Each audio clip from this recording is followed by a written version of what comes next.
Jalen Hurts is running a QB draw to the left. The tight end's going to pull. He's deep. Tight end's deep, so he's sifting backside. There you go. Ooh, look at that. Look at that. Eli, he sifted, but it wasn't to the left. It's pretty good. That's a pretty good prediction. Do they go? Let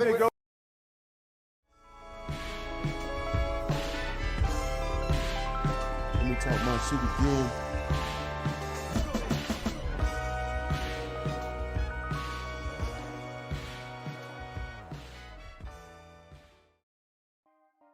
What it do? This is the Talk My Shit Again podcast. I'm your yet again humbled and not so much hostile host, Cassius Cliff. Where do we go from here? My short answer is, I don't fucking know. We done demoted the DC and Sean Desai. He got demoted and pushed into the press box, promoted Matt Patricia. And we had some stops. On third down. Some 3 and outs, and yet it still gave up the big play in the end. And this offense, which was averaging 28 points at one point, we're down now to 25 points per game and putting up a measly 17 points on Monday night. We have yet to score over 20 in the last 3 games. Yes, we played against better defenses, but going against the Seattle Seahawks on Monday night without Devin Witherspoon, without Tariq Woolen for several points in the game, unacceptable. I mean, we absolutely stink. We're a joke. We are not a good football team right now. We're playing our worst football at the worst possible time. So there's no excuses to be made, especially when you're up 17-13 with the ball in hand even after the Seattle Seahawks were driving down the field. They're in a 4-2 situation. And what happens? I think it's when Drew Lock is about to get sacked, Pete Carroll calls a timeout. That timeout allows us to challenge the play. And it actually becomes a sack for Jalen Carter. They get moved back. They have to take 3 instead of possibly getting the first down and the touchdown. That's what happens before this scenario, this situation. We're up 17-13 with less than 7 minutes in the game. And obviously, you know the score. 20-17, Seattle. Yes, we've never beaten that team with Pete Carroll as a head coach, but there's no excuses. They had Drew Lock out there, and we absolutely wet the bed. We some bedwetters right now. We're jokes. We deserve all the smoke, all the criticism we're getting. We're looking like frauds. We're on fraud alert, and it's looking bad. Before I get into any of the content moving forward, if you're new here, go ahead and subscribe. Everyone else that's been here, continue to like, share, continue to comment. It definitely goes a long way. It's appreciated. But let's go ahead and get into this, because we were bad in several ways, and I was struggling to figure out where to begin. But that's how we're moving right now, because you got Christian McCaffrey, who's a very smart player. I mean, he went to Stanford, so clearly he's smart. A great running back, the best in the league. He's calling out our plays before they even materialize. That's a bad look. And I've been telling y'all, we're just not creative enough. Monday was clear evidence. You got a running back that plays for another team calling out your plays before they even start. And he's impressing quarterbacks. Let's just get into it. Let's go ahead and get into it. We just mentioned we are not creative in the slightest. And as you see right here, I mean, this run play by DeAndre Swift is completely blown up at the beginning of the play. I mean, he stood no chance. And that's purely because, and I saw the stat, we've passed one time when Jalen's under center. Every other time when Jalen's been under center, it's a clear run. So that right there, you're literally shooting yourself in the foot. I mean, I've been banging the table about it. There's not much more I can say. We need to get more creative. If we plan on winning games or winning a game in the playoffs, we have to. Aside from that, Jalen did not have a good day. Not in the slightest. I mean, he did not have a good day. And deciding to pass the ball to Quez Watkins, who is officially, in my eyes, not a good receiver. I mean, we're talking about a guy who doesn't fight for the ball, cannot track the ball, does not know how to stack as a receiver. His skill set and really his focus in the game is just nowhere near where you need it to be. Being a third receiver in an offense where the running game is not always there, and you love to be pass happy. The third option at receiver needs to be able to do the simple and regular things as a receiver. But clearly, we're asking a lot of Quez Watkins, and he continues to let us down. Obviously, it looks like a PI. It was a PI. But this is the NFL. You don't get calls all day. So I'm not going to complain about the ref not making the call. I'm looking at the receiver and what he's doing. He did not fight for the ball, did not track it well, and this is Quez Watkins' MO. So this right here, unfortunately, is not surprising. And I mentioned to you, Jalen did not have a good day. I mean, right here is, to me, the most glaring miss, aside from the last drive. This is got to have a play for us to put this game away. And you have Jalen right here with pretty good protection, taking a shot to AJ with Smitty on a drag route, being able to pick up maybe 40, 50 yards. Because as you see right here, you see AJ coming out and running a double move, it looks like. There's nobody else there. It's AJ the corner and Smitty behind him. But Jalen takes the shot, and obviously, there's not a first down there. We punt.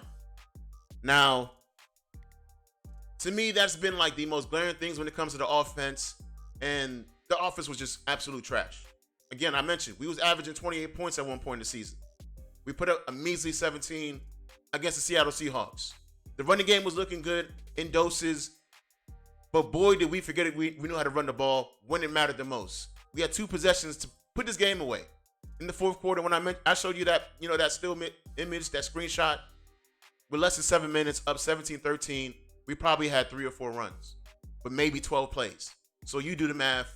We completely abandoned the run when we should have been running the ball the most. And given that the offense let us down, for me, for the most part, because obviously we averaged more than that, and the defense is going to be what it is. We were expecting some rookies to step up, and they did in certain points. They definitely showed up. They made some plays, but this defense completely folded in the end. And it really showed what we've been all season, which is the worst pass defense in the entire league. Now, we're going to look at a couple good things that happened, and we're really going to get to the crux of this collapse that we had on Monday night.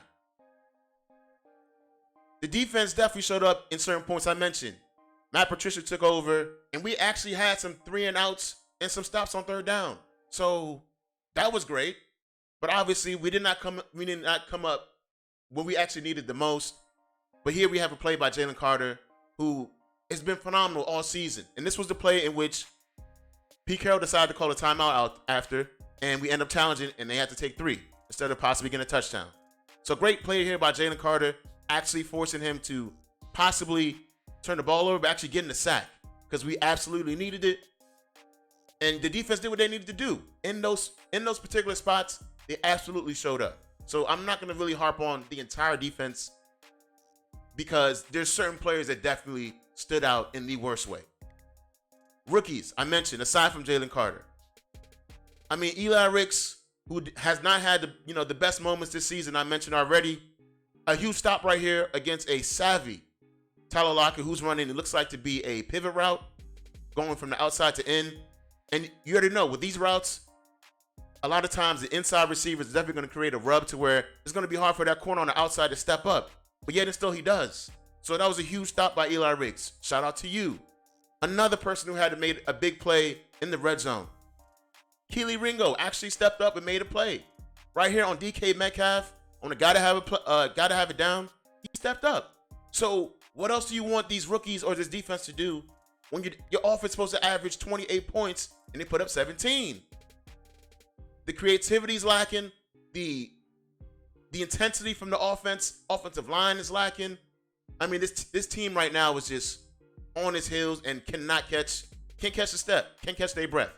And it's really glaring right now, because even though this play I'm about to show next, Sidney Brown, who's had several great moments in this season, I mean, this right here, obviously we already know Bradbury is burnt toast. It is confirmed. There's no debate about it at this point. And when you gotta have a guy who's been playing pretty well in certain spots, there's not a lot of spots. I mean, it's double coverage. It's supposed to be over the top. And this is the drive in which they score on to take the lead. You know it's double coverage. Why aren't you over the top, Sid? He started off having a good game, and then he just unraveled. Completely unraveled. And since we're on the subject and topic of unraveling, there has been no greater unraveling than James Bradbury. I mean, we're talking about a second-team All-Pro last season, looking like he shouldn't even be on an NFL roster right now. He looked like he should be a free agent. That is how bad he's looked for the most part of this season. And on this final drive in which Seattle scored, he gave up every pass possible, every catch possible. James Bradbury came through for these guys. That was the clip I just showed y'all with him and Sidney Brown. Bradbury's the vet. He has to know already. That's not going to work. It shouldn't work against him, especially because he knows he have help over the top. But as you see right here, going against a rookie, he gets cooked by a rookie for them to take the game away, to take the lead and essentially win the game. Because all that was left was less than 30 seconds on the clock, if not less than 40. So if you're wondering why this team is looking the way it's looking, it's from top to bottom.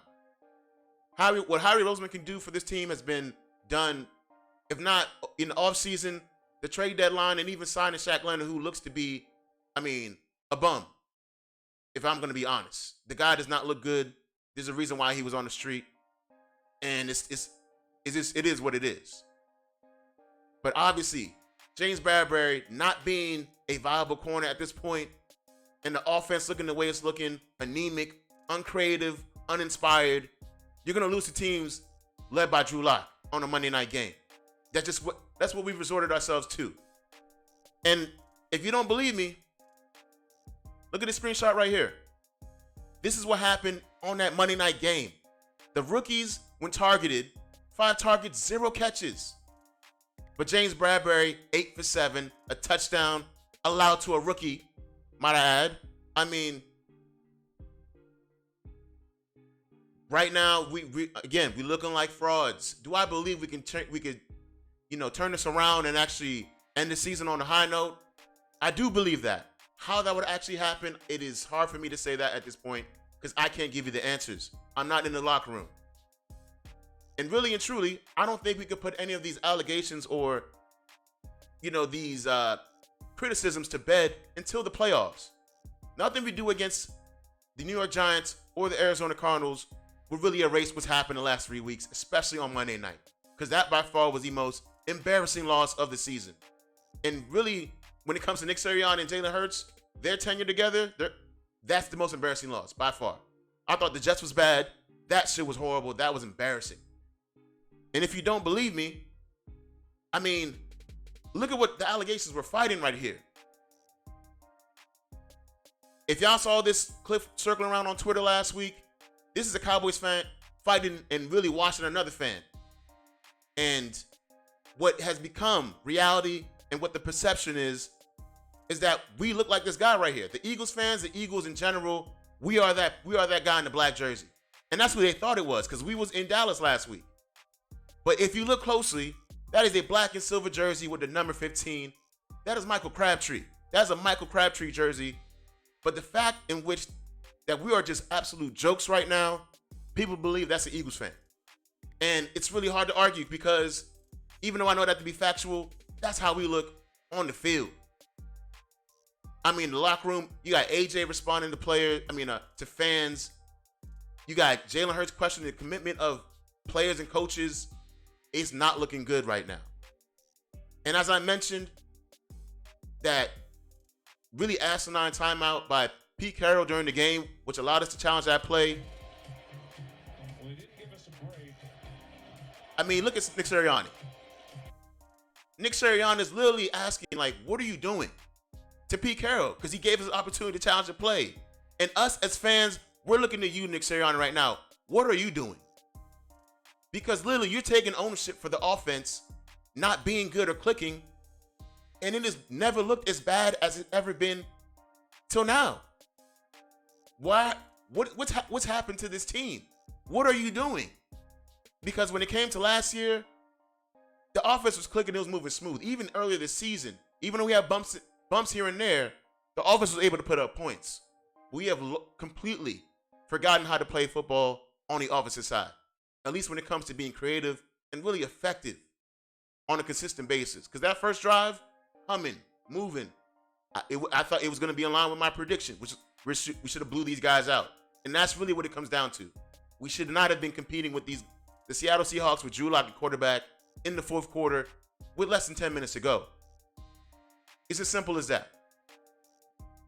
We are not a good team right now. There's no arguing it.